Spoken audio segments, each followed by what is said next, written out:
اسلام میں اخلاص کی تعلیم۔ اسلام اخلاص کے ساتھ زندگی گزارنے کی تعلیم دیتا ہے۔ جب مدائن فتح ہوا تو جنگ ختم ہونے کے بعد امیر لشکر کے پاس ایک مسلمان فوجی آیا جس کے جسم پر بہت ہی معمولی کپڑے تھے، حیثیت بھی معمولی نظر آ رہی تھی اور اس نے کپڑوں کے اندر کوئی چیز چھپائی ہوئی تھی۔ اس نے آ کر سعد بن ابی وقاص کو وہ چیز دی۔ جب کپڑا ہٹایا گیا تو وہ مدعی کے بادشاہ کا تاج تھا۔ جنگ کے اندر بادشاہ مارا گیا تھا اور اس فوجی نے اس کے تاج کو اپنے پاس سنبھال لیا تھا۔ بادشاہ کا تاج اتنا قیمتی تھا، اس میں اتنے قیمتی ہیرے اور موتی بھی لگے ہوئے تھے کہ اگر ایک ہیرا بھی بیچا جاتا تو اس فوجی کی پوری زندگی سکون اور آسانی کے ساتھ گزر جاتی اور کسی کو پتہ بھی نہیں تھا کہ یہ تاج کس کے پاس ہے، مگر اس کے دل میں اخلاص تھا، خوف خدا تھا کہ یہ ایک امانت ہے، تو اس نے جا کر وہ تاج امیر لشکر کو دیا کہ یہ امانت ہے، میں آپ کو دینے کے لیے آیا۔ تو امیر لشکر اس نوجوان کے اخلاص پر حیران ہوا۔ اس نے نوجوان سے نام پوچھا کہ بتاؤ تمہارا نام کیا ہے؟ تو جیسے ہی نام پوچھا تو اس نوجوان نے اپنا رخ پھیر کر امیر کی طرف پیٹ کر دیا، چہرہ دوسری طرف کر کے یہ الفاظ کہے کہ جس پروردگار کو راضی کرنے کے لیے یہ عمل میں نے کیا ہے وہ میرا نام بھی جانتا ہے اور میرے باپ کا نام بھی جانتا ہے۔ اسلامی طریقہ زندگی کو اپنا کیونکہ یہ سونا ہے۔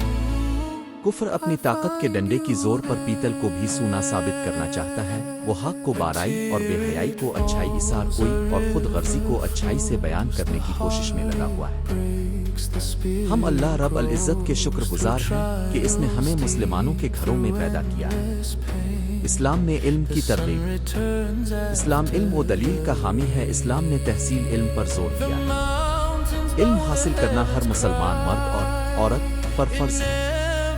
ماجد حضور نے ارشاد فرمایا، علماء کی سیاہی شہداء کے خون سے زیادہ قیمتی ہے۔ اسلام نے جاہلیت کے دور میں اقوام عالم کو علم سکھایا۔ جنگ بدر میں پڑھے لکھے کفار کی آزادی کے لیے ایک شرط یہ بھی لگا دی کہ جو قید چھوٹیے 10 مسلمانوں کو لکھنا سکھائے گا وہ آزاد ہوگا۔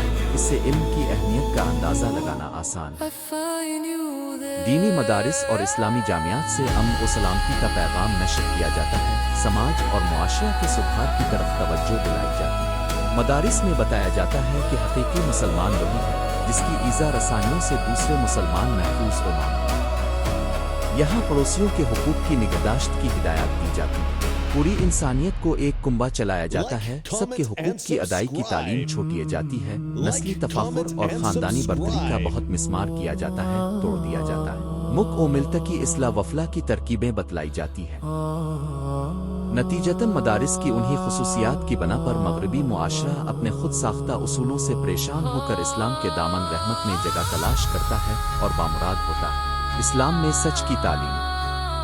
اسلام ہمیں سچ کی زندگی گزارنے کی تعلیم دیتا ہے۔ اب ہم اگر سچ نہیں بولتے تو یہ ہماری کمی ہے، کیونکہ حدیث مبارکہ ہے کہ مومن سب کچھ ہو سکتا ہے لیکن وہ جھوٹا نہیں ہو سکتا۔ حضرت جی مدظ اللہ فرماتے ہیں کہ انڈیا کا ایک چھوٹا سا گاؤں کا نتلا تھا، اس میں ایک پلاٹ ہے اور مسلمانوں کے درمیان ایشو بن گیا، دونوں عدالت میں گئے۔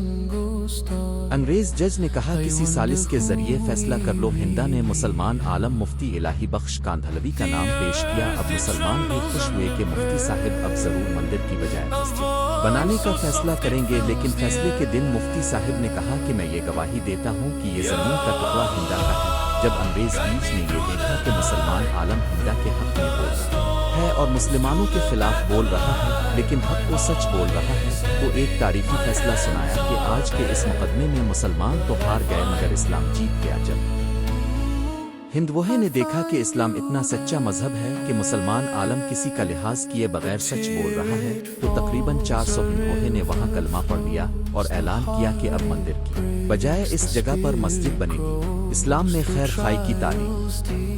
حدیث مبارکہ ہے، الدین النس دین سراسر خیر خائی ہے۔ مسلم جین 108 یہ دونوں لازم اور ملزوم ہیں۔ جہاں دین ہوگا وہاں خیر خائی ہوگی۔ امام اعظم ابو حنیفہ ایک دن ظہر کے بعد دکان بند کر کے گھر کی طرف روانہ ہوئے۔ کسی نے راستے میں پوچھا کہ وقت سے پہلے دکان بند کی، تو آپ نے جواب دیا کہ آج بادل ہی اندازہ نہیں ہوتا ہے کپڑ الف خریدتے وقت گاہک کو غلطی نہ لگ جائے اور اس کا نقصان نہ ہو جائے۔